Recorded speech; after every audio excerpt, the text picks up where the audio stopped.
So we did some shopping, and we did. And we picked up a couple new games. So one's actually a Kickstarter. Yeah, one's a Kickstarter, yeah. One is shopping, impulse buy, but we took them off of the Looking for Players table. I don't even know if they made it to the Looking for Players table. No, I don't even think they got that far. And we've just really been enjoying them. So we're going to talk about Stonespine Architects and beer and bread on this morning's Board Games and Coffee. Woohoo!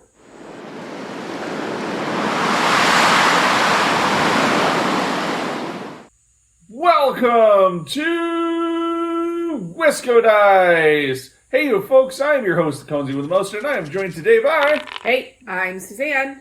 And on today's episode of Board Games and Coffee, we're going to talk about two new games we've added to the collection. Stonespine Architects from Thunderworks Games and... Beer and Bread, published by Capstone Games. But first, what are we drinking today? Oh, today we have Fabled Brew by Just Coffee Cooperative. And with Conesy has made them into, what do you make them into? Like lattes or cappuccino? Some sort of espresso drink. Yeah, they're an espresso drink. I don't know that I'm that refined as a barista yet. Oh, wait. He made a dog in my milk foam. Yep. So it's awesome. So there's pictures and... but, let us know what you're drinking in the comments below as we chat about these couple of games. And if there's a game that you're excited about, also let us know about that in the comments below. We'd love to hear it. Yes, I love games that don't stay long on our Looking for Players table. While they're down there, what should they do? Oh, please smash that like button. And also subscribe if you haven't done that yet so that you get notified every time we put out more content. Ding, ding, bell, bell, bell thing too. All right, so let's get into it. Let's start with Stonespine Architects. This is a new game from Thunderworks Games. It has just been shipping to backers. I believe it's on pre-order right now from Thunderworks and should be available soon at your friendly local game store. So Stonespine Architects, you are taking the role of a...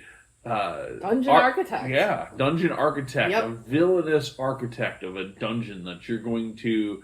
construct through drafting of cards with the other players at the table, trying to achieve different patterns and goals so that you have the most amazing dungeon of all. So how do you really kind of play the game? I kind of summarized it thematically what's going on, but how do you really play this game? And I should note, this game is from the same designer at Thunderworks that designed the hit game Cartographers and Cartographers Heroes. So if you love those games, this is definitely one you may want to check out. Yes, instead of designing a map, you're designing a dungeon, and you don't have to draw. Which is bonus for me, because I'm not an artist. This is not a write game at all. Like, there's no write mechanic here. But it's definitely drafting these cards, and you start out with your own special blueprint that has 8 goals for where you want to have different elements in your dungeon. Your dungeon at the end, everyone's dungeon is going to be a 4x4 grid. Each round, you're going to draft cards to lay one row, and then you're going to kind of score that in a way. Not really score it. You're going to gain money for it, but then you can buy additional elements to help you achieve your goals, and there are challenge cards that you will draft each round also, in a way. Purchase, I guess, draft. And that will help you score additional points for your dungeon. That's personal. They're all personal to you. So, like, maybe you want to have the most goblins in a row, or have the widest variety of traps or something.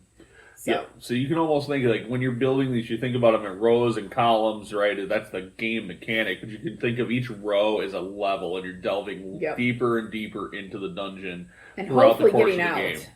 Oh, you don't need to get out. In fact, those pesky adventurers that'll eventually come to your dungeon, which don't actually happen in the game, at least not yet. Maybe we'll see what happens in future expansions. But you can imagine those pesky adventurers coming to your devious dungeon and not being able to get out. Yeah, at the end of the game, you are scoring on the paths, if people can get in and how many chambers they can get to, and if they can get out and how many chambers let them get out of the dungeon. Mm-hmm. So I always think of it as, oh, they're going around and what do they see? I don't have, my dungeons are friendly dungeons in my head.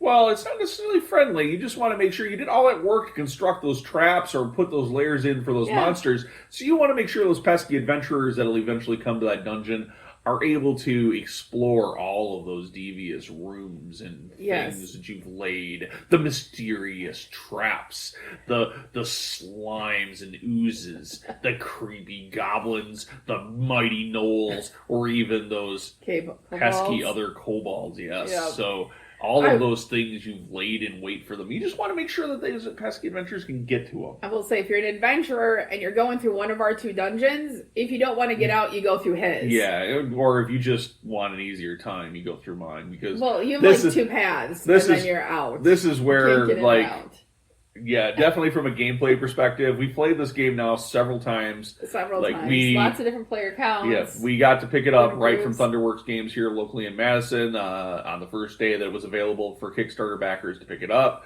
We brought it home and immediately broke it out and played it. Yeah. I had also played this. If you remember, we talked about our Gamehole Con experience. I got to play it at Gamehole Con.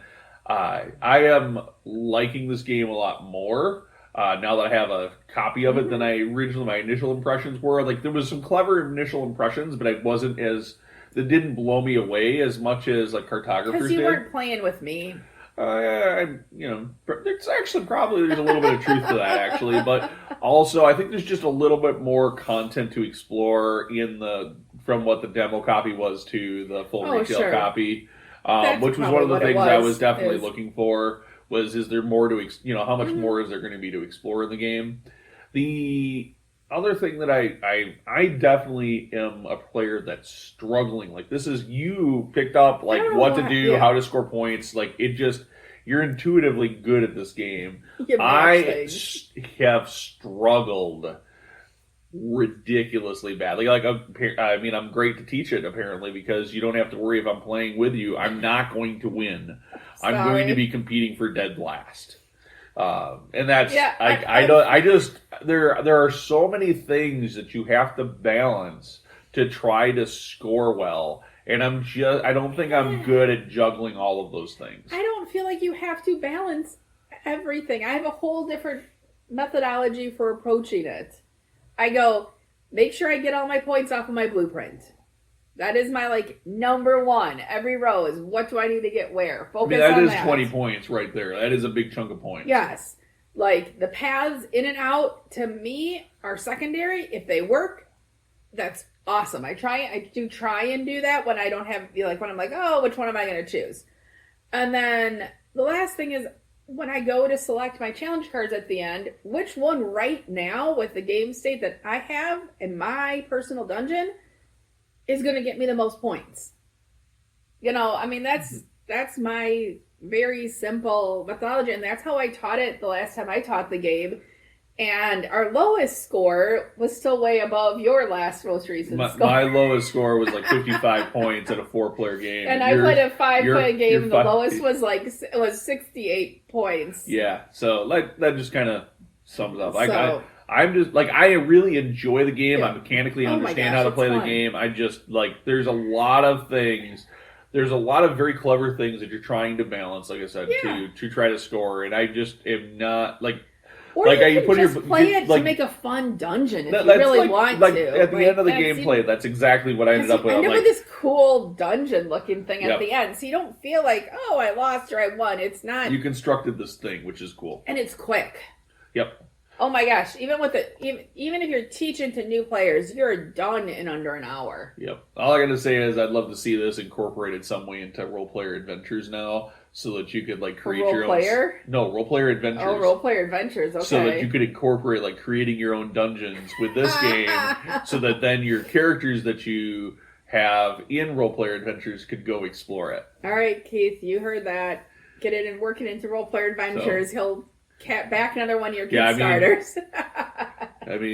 So anyways, so that is Stonespine Architects from Thunderworks Games, available very soon at your friendly local game store or retailers. Note, we paid for our copy. This is not a sponsored content. I mean, obviously sounding very salesy there, but I wanted to make sure that's clear. We're just enjoying this game. We love Thunderworks games, but this game we are just really enjoying. That's why we're gushing. We'll probably do a full review at some point, is my guess. But and until maybe then, even a teach or a playthrough if you want to see that, so you can just see how much fun it is. Anyways, what's our next game we're talking about? Our next game is just as good. It's just very different. It's called Beer and Bread by Capstone Games. This is a 2-player only game. So we don't talk about 2-player only games a lot on this channel so far. It's definitely on our we've heard resolutions that I need to play more 2-player only. And games. We've heard you.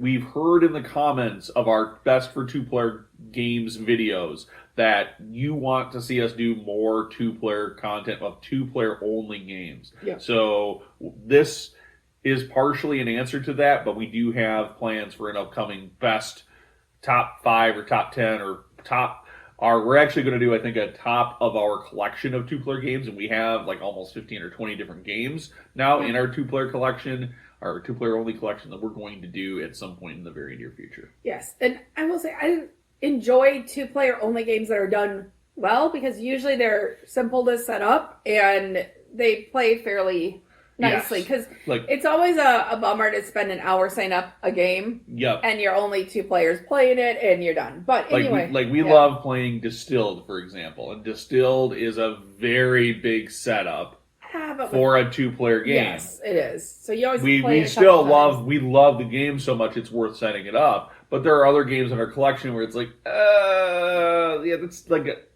half hour, 45 minutes of setting it up. And yes, we're going to play this for 2 or 3 hours. I got to sit here alone at the table with him for 3 hours. Yeah, it's a lot of work. I mean, I've got to sit at the table with me, and I'm not sure I want to do that. So back to the Beer and Bread.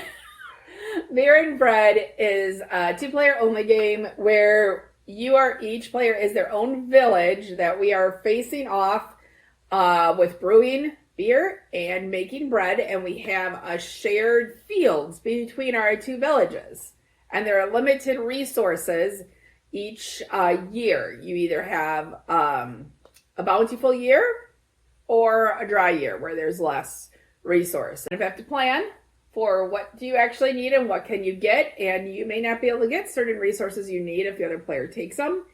But at the same time, if you have more than you can store, you have to share with your opponent.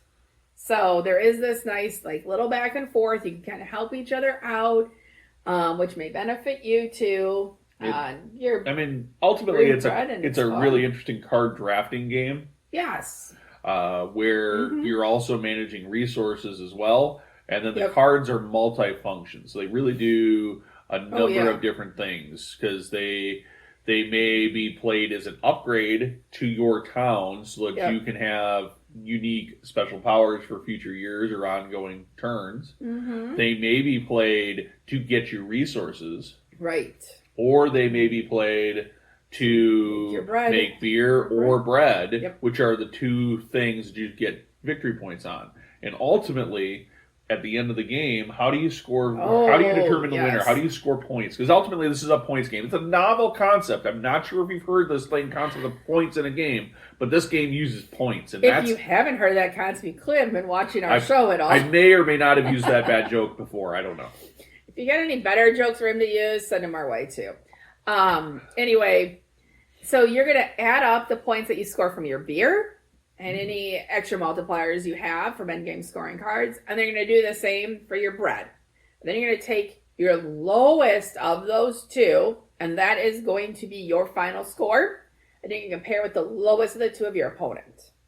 And then whoever's lowest is the highest wins. Yep. So you have this. You need to kind of carefully balance how much bread and how much beer you're scoring. You don't want to score too many beer cards, because then if you only had scored 2 bread cards, that's your final score that you're going to have for the end of the game. So you need to really carefully balance that, while at the same time trying to do things that you're going to ultimately outscore your opponent. So kind of watching like what they're doing. Like, oh, hey, they've got 3 of each scored, and I've only got 2 bread and 3 beer scored. I better hurry up and score another bread because you start feeling that pressure a little bit. Yeah, but if your beers are really high scoring ones, then maybe or your bread is, whatever, then maybe you don't need to score that's more. Like, You can look at what you have scored to kind of remind yourself, which I tend to do a lot because I'll be like, oh, I've only got 2 bread, but they're both 9 points. So my 4 beer that are each worth 4 points, I probably need to score more beer. Right. Your opponent knows what bread you made or what beer you made when you put it in your scoring pile, but you put your scoring pile face down, so there is a bit of a memory aspect if you're trying to remember, did they score 3 3-point breads, or are there 2 5-point breads in that pile? You have to try to remember that, and you're trying to weigh that against what you've scored, because you can check your own scoring pile at any time. Yeah, and there is one thing that I need to work on with this game, because this is a game that Conzi usually wins. It's always close. It is close. I was trying to prop you up from the last game. I think that the design is always, unless somebody does really badly, unless you have no clue how to play tabletop games, and the other person you're playing against is like some board gaming savant, you should be able to get fairly close. As long as the players are fairly equally skilled, the score is going to be fairly close. Yeah, I think in every play, it's definitely a push-pull, a couple of points either way. And I felt like every time we've played it, it could have went a little bit one way or the other, just based on a little bit of how the cards got played or the abilities. We haven't played it enough, though, to necessarily have a great feel for which upgrades are the best upgrades to necessarily take in certain scenarios or whatnot. I've tried a couple different ways, strategies with my upgrades and everything. But one thing that I do know I need to work on is that in the bountiful years, you are drafting and you're shifting your hand of cards back and forth with your opponent.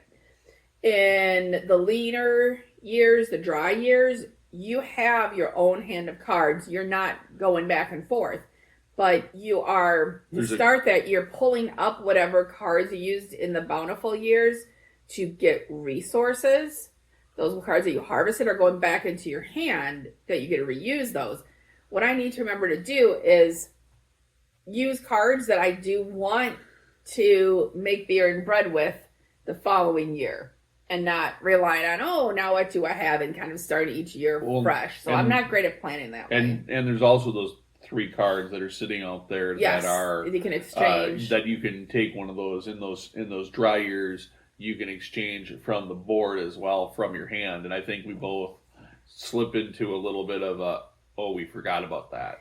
Yes. Until it's late in the turn and we see the other person do it, and then we're like, I forgot I could even do that. Right. So you get it's really easy to kind of get zeroed in and focused on what are you trying to do with what the cards that are in your hand. During the dry years. This game has a lot of different strategies you can play. It has a ton of replayability with trying to just figure out what the best strategy is and what you enjoy playing, how you enjoy playing it. So we got a lot more plays to come in this, and we've already played it 2 or 3 times. 2 or 3 times. I don't think we've got 4 plays out of it. Okay, well, so we're going to say 3.